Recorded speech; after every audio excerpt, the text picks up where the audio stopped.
یہ ہے کہ آپ نے فارماسیوٹیکل کی اسپیسیفکلی بات کی تو مجھے بڑے افسوس کے ساتھ کہنا پڑتا ہے کہ پچھلے 2-2.5 سال سے فارماسیوٹیکل انڈسٹری کا بہت ہی دگرگوں حالت ہے. ایک تو کرونا کا پیریڈ ایک گزرا, وہ بہت کریٹیکل پیریڈ تھا, وہ پوری دنیا میں تھا. اس وقت را مٹیریل میں کچھ ایشوز آنے شروع ہوئے تھے, لیکن اس کے بعد اسٹیبل ہو گیا تھا, سب کچھ بہت اچھا ہو گیا تھا. پچھلے 2 سال جب یہ گورنمنٹ کی انسٹیبلٹی رہی ہے یا کہنے کے وہ سارا سسٹم ہوا ہے, اس کے بعد فارماسیوٹیکل کا بہت برا حال ہو گیا. را مٹیریل آنا بند ہو گیا. آپ کو پتا ہے کہ ہماری پوری انڈسٹری جو ہے پاکستان میں را مٹیریل نہیں بنتا, ٹوٹل را مٹیریل باہر سے منگوانا پڑتا ہے. را مٹیریل کی پرائسز بڑھنے کی وجہ سے, پھر جو تھی ایلسیز بند ہونے کی وجہ سے فارماسیوٹیکل کے بہت برے حالات ہو گئے. بہت ساری کمپنیاں یہاں سے وائڈ اپ کر گئی, ملٹی نیشنل کمپنیاں اپنا بزنس یہاں سے لے کر چلی گئی کیونکہ وہ یہاں پر سروائیو ہی نہیں کر پا رہی تھی. دوسرے قیمتوں میں بہت زیادہ اضافہ ہوا. ظاہری بات ہے اگر را مٹیریل باہر سے منگواتے ہیں تو مہنگا پڑے گا, تو جو کمپنیز ہیں, جو مینوفیکچرر ہے, وہ پرائس میں اضافہ کرتے ہیں. وہ جو اس کو فنشنگ فارم میں پروڈکٹ دیتے ہیں تو وہ مہنگی پڑتی ہے. جب پروڈکٹ مہنگی آتی ہے تو وہ مریض پہ بوجھ پڑتا ہے. ہماری پوری انڈسٹری فارماسیوٹیکل کی جو ہے وہ کسٹمر پہ ڈیپینڈ کرتی ہے, یا کوئی بھی کاروبار ہے وہ کسٹمر پہ ڈیپینڈ کرتا ہے. جب کسٹمر ہی افورڈ نہیں کر پائے گا تو وہ بزنس سارے کا سارا ہی ڈسٹرب ہوتا ہے. اسی طرح فارماسیوٹیکل کا حال ہے. تقریباً 200 کمپنیز جو ہے 200 کمپنیز جو ہے ڈسٹرب ہو گئی. تقریباً 250 کے قریب جو تھی میڈیسن بند ہو گئی, جو کہ لائف سیونگ میڈیسن تھی. اس میں بہت ساری ڈائبٹیز پیشنٹ جو کہ لانگ لائف انہوں نے کھانی ہوتی, وہ لائف میڈیسن استعمال کرنی ہوتی, وہ بند ہو گئی. ہارٹ کے پیشنٹس کی بہت ساری میڈیسن جو تھی وہ ہول لائف کھانی ہوتی, پوری زندگی انہوں نے استعمال کرنی ہوتی, وہ بند ہو گئی. اسی طرح بلڈ پریشر کی اور بہت ساری ایسی میڈیسن تھی جو لائف سیونگ میڈیسن تھی, وہ بند ہو گئی. پھر سرجری میں بہت سارے ایسے انسٹرومنٹس یوز ہوتے ہیں, یا بہت جو اسٹیچز کے لیے تھریڈ یوز ہوتا ہے جس کو ہم کہتے ہیں کیٹکٹ کہتے ہیں, وہ چیزیں بند ہو گئی, جس کی وجہ سے مریض جو تھا وہ بہت پریشان تھا اور ابھی تک ہے. اس وقت کی آپ صورتحال پوچھتے ہیں تو یہ حالات ہوئے پڑے ہیں کہ ہماری بہت ساری کمپنیز نے اپنی پوری ٹیم جو ہے وہ فائر کر دی ہے, کیونکہ وہ ان کی سیلریز نہیں دے پا رہے. انہوں نے ان کو فارغ کر دیا ہے, وہ لوگ بے روزگار ہو گئے. آپ کو پتا ہے فارماسیوٹیکل انڈسٹری پاکستان کا 4 پلر آپ کہتے ہیں نا, یہ 5th پلر ہے. اس وقت آپ کے پاکستان کا زیادہ تر پڑھا لکھا نوجوان طبقہ جو ہے اس کی جابز جو ہے فارما میں ہے. آپ میڈیکل ریپریزنٹیٹیو سے لے کر زونل مینیجر تک یا ایون کنٹری مینیجر تک اگر آپ دیکھیں تو ایک پڑھے لکھا طبقہ ہے.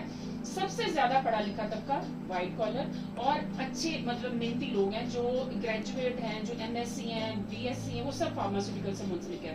سب کے سب پریشان ہیں, سب کے گھروں میں اس وقت فاقے ہیں. اس کی مین ریزن یہی ہے کہ مہنگائی کی وجہ سے, را مٹیریل نہ آنے کی وجہ سے, میڈیسن مہنگی ہونے کی وجہ سے. جب مریض افورڈ نہیں کرے گا, جہاں مریض نے مہینے کی پوری میڈیسن لے کے جانی ہوتی تھی, اب وہ صرف 1 ہفتے کی لے کے جاتا ہے. 1 ہفتے کی میڈیسن میں وہ بیچارہ نہ تو اس کی صحت ٹھیک ہوتی ہے, نہ وہ میڈیسن پوری بکتی ہے, اور وہ سارے کا سارے چین ہی ڈسٹرب ہو گئی. تو فارماسیوٹیکل انڈسٹری اس وقت بہت برے حالات میں ہے, اور پوری چین برے حالات میں ہے. بہت مطلب بزنس کہنے کے تقریباً نہ ہونے کے برابر ہے. جیسے کہ سفید پوش تک ہے, اس کے لیے گزر بسر جو ہے وہ بہت مشکل ہو چکا ہے. اشیاء نوش مہنگی ہیں.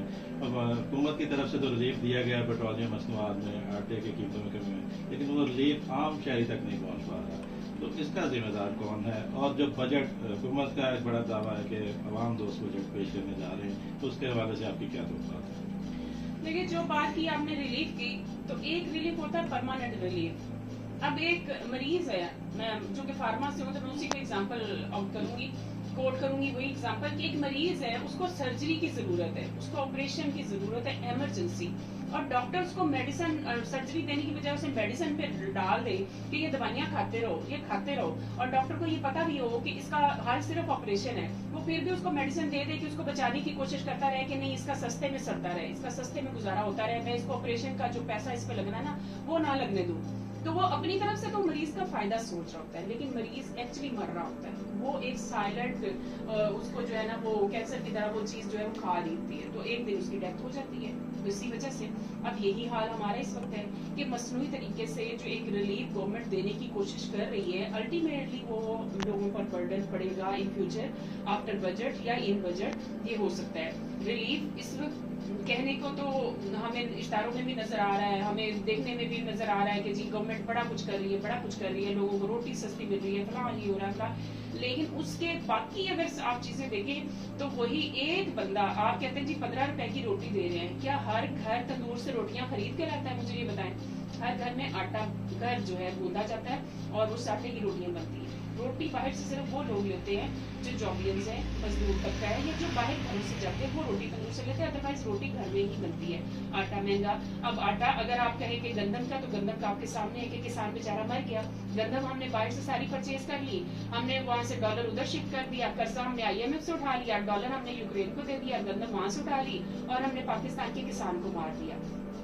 یہ جب گندم کی کٹائی ہوتی تھی تو بازاروں میں رونقیں ہوتی تھی, رش لگتا تھا, کسان اپنے بچوں کی شادیاں رکھتے تھے, اپنے بچوں کی تعلیم کے لیے پلان کیا ہوتا تھا کہ ہم نے کالجز یونیورسٹیز میں بھیجنا ہے, باہر بھیجنا ہے, یا جو بھی پلاننگ کی ہوتی تھی. اب انفارچونیٹلی اس دفعہ اس غلط پالیسی کی وجہ سے کسان پس گیا, اس کی گندم سڑ گئی ہے, 2200 روپے تک وہ بیچنے پہ مجبور ہے.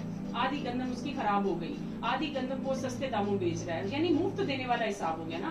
اس کسان کا جو تھا ایک پلان تھا پورے سال کا اس نے بنایا, وہ سارا تباہ ہو گیا. ہمارا 70% طبقہ زراعت پہ منسلک ہے, ہمارے 70% ہماری پاکستان کی جو انکم ہے وہ زراعت سے.